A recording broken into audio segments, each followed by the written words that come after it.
Okay, hey, a lot of respect for Samford, a lot of respect for that team, how well they have played here early, winning every game by double figures and making it very difficult for teams. I just have a lot of respect for that team.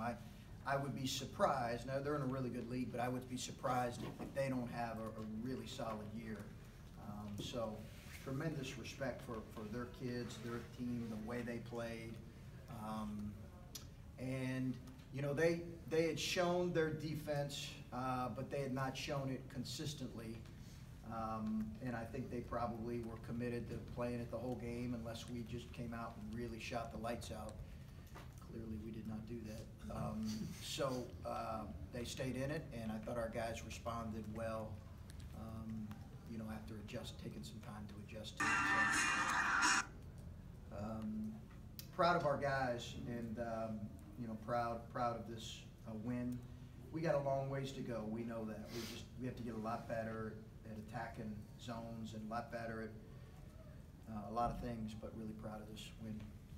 Chris, how did you think you guys handled the zone? I know you can't help shots not going in, but were you taking the right shots, getting the right looks against that? I wouldn't always say the right shots. I think we had some rush shots, and we had some shots that were just not really in the flow of what we do, and particularly in the first half. And I think some of that is our guys kind of finding their way around it. Anytime you play a team that is going to walk the ball up the floor on offense, which we hadn't seen them do a whole lot, but they clearly wanted to slow the pace of the game down, and then B, try to zone press back to zone and really slow the tempo. It's just you got to adjust to that, and we didn't always do it very well, and the shot selection something we have to get better at. And their coach said obviously they went to that zone, they were worried about Caleb, and the other night the head coach of South Carolina State said he was really worried about your guards coming in.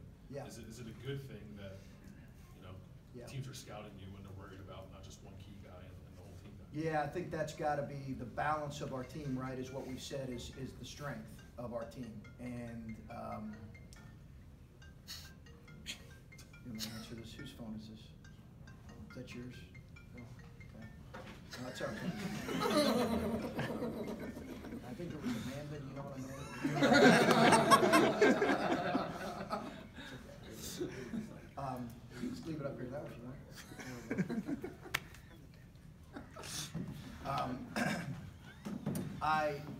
I lost track actually. What I was going to say. Balance. Yeah, balance. I think is going to have to be a strength of our team. And you know, I think if that is who we are, you know, tonight they tried to take away our interior guys, but they were also really extended on and locking in on some of our shooters. I thought our guys did a really good job finding Caleb in the zone at times, but we got to get better at that as well. Chris, why did you feel you had to send a message with the starting lineup today, and how do you think that impacted the game? Yeah, it was just a minor team infraction of being late that I just felt like, you know, we needed to address, and you know, you know, we had talked about it here for the last week about the importance of that, and I just felt like this is the response I needed to have. They're great kids. We have great kids, awesome kids.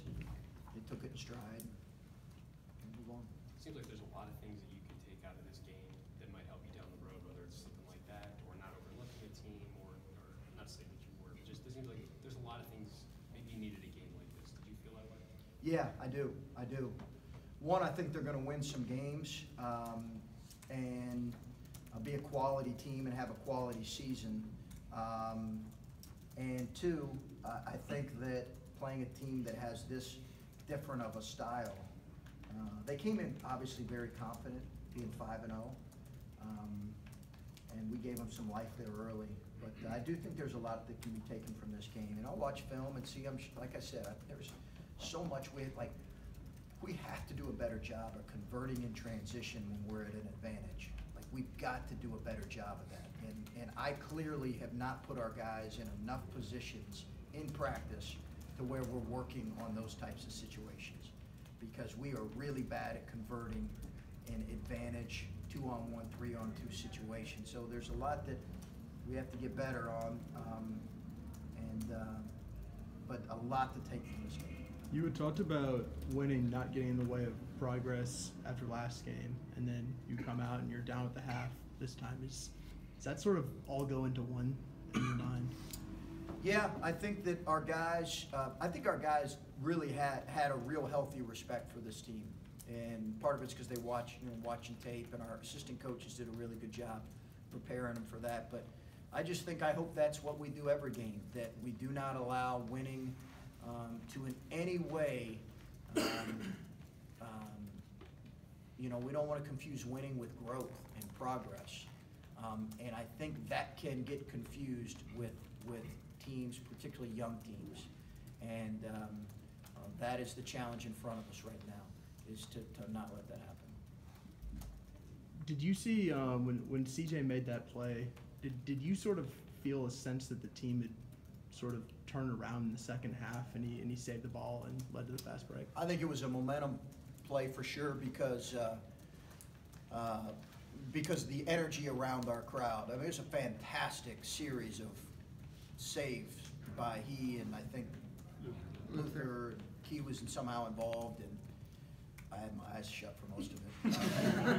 But it was a fantastic hustle play that I really think was critical because it livened up our crowd. What got your defense ramped up early in that second half that obviously turned the game around? Yeah. I just think a little better effort, a little more consistent effort. We changed our ball screen coverage a little bit at halftime with number 4 against number 4 because he was getting downhill on us.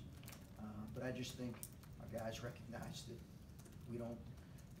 Right now it's not about making shots. We got to get some stops. That'll fuel our offense. And then I thought in the second half we did a better job attacking their zone too. Keyshawn Woods played a season-high 37 minutes tonight. Do you feel his role has kind of been defined, or is it still kind of fluid and you're trying to figure out what he's going to be? No, I think it's pretty defined. I think in large part he's good against zones. You need thinkers, passers, skilled, but you need guys that can see the game and make the right pass against zones. So he was critical for us, and that's why I kept him in there. I don't know if I took him out much at all. You guys had a pretty quick turnaround from Sunday's game in comparison to the first 4 games where you had a couple days in between. Yeah. How much do you think that affected the shooting tonight? Good question. I don't know. Maybe there were some tired legs. I think there very well could have been some tired legs, although yesterday we really tried to do our job, and our great strength staff, training staff, and trying to get our guys healthy. And we didn't play a whole lot. I don't think we had a guy play more than like 24 minutes the other night. I just think it was, we had a hard time adjusting to their zone, and they did a good job identifying and flying at some of our shots. And it's different when you're seeing that much zone and shots come up against the zone. It's different. It's a different field. And I've got to do a better job putting our guys in better position against that. And just in comparison to the other 2 home games you played, this one was clearly a more competitive game. Is it more you can take from this game in comparison to the other 2 just because of how the game was played? For sure. Because I think IPFW will have a good year, but they were tired. They had been in LA like 4 days earlier. They just got fatigued in the second half. I think this team has all the pieces to have a really solid year. They're similar like Miami of Ohio last year that we played, and that was a tight game in the last, 5-6 minutes, or Texas Southern. I think they'll have it. Their league's very good. I got a lot of respect for, Furman beat Villanova, Wofford beat Carolina. It's East Tennessee State's. It's a heck of a league, and we're not going to schedule their league much anymore. Chris, CJ's kind of struggled with the shot the last couple of games, but it looks like he's finding other ways to impact the game. 9 rebounds tonight. How would you assess the way he's played in this stretch? He's got to play a more consistent floor game. Has to, but I just said that exact thing to him in there. I thought he let his offense affect his defense in the first half, but 9 rebounds was critical. He scrapped in there for loose balls and rebounds, and it was a significant impact on the game because we needed that. He came up with some loose balls, but he's got to play a better floor game, and we've been saying that for a couple games now. His assist needs to go up, and his turnovers needs to go down. And I just think he needs to play better in that area, and he will. And then Friday, obviously, I think a lot of fans are anticipating playing back at St. John. Just what are your expectations of what that night will be like? I know, obviously, you're preparing for a game, but just the return to St. John and what your expectations are for Friday night. Yeah, can't wait. A lot of prep for us between now and then. Getting our guys ready, a different environment, and we got to make sure our guys have the right approach on Friday as well, because I think sometimes those things can work against you when you have. I guess we're wearing new uniforms and different uniforms, I guess, and all the environment, the stuff that goes into it. So we need to have the right mindset. We need to be about playing to win. But it's obviously a place that is beloved. St. John Arena is a fantastic environment from what I understand. So I know we're all excited about it. But as coaches, we got to dig in and make sure our guys have the right approach come Friday night. Coach, going into the locker room for the first half, being down for the first time this year, what was said going into the second half? Was it more of you saying something, or possibly a player saying something? Does this kind of define your team now coming back into the second half of this game? Both. I think it was both. I think it was both, and I like that. I think this group has leadership that comes from a lot of different voices at times. You'll hear Caleb, and then CJ, and Joey, and Keyshawn, and then there are other times there'll be a couple of our freshmen, and then so it's good that it comes from a lot of different voices and not just from me. But it wasn't fire and brimstone. No one. You'll know when I'm really upset because I'll come back with a bruised hand right about here, and sometimes a broken bone. That means I hit the board. But it was none of that. We just needed to play better. Going back to the change in the starting lineup, and I know you're not big on necessarily the first 5 guys out there, but what did you make of how those guys played? Some of those guys, that was their first time being out there as a starter, just assessing how they did. It wasn't the most ideal situation. This is a really hard team to guard. And then you're on top of that, you're throwing them against a zone.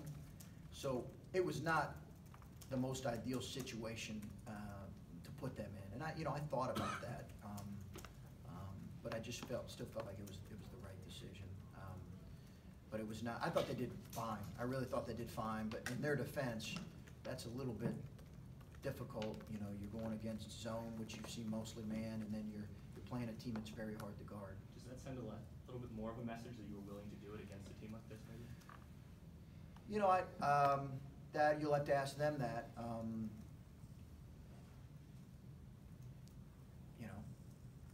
We're going to make that decision regardless of who we play.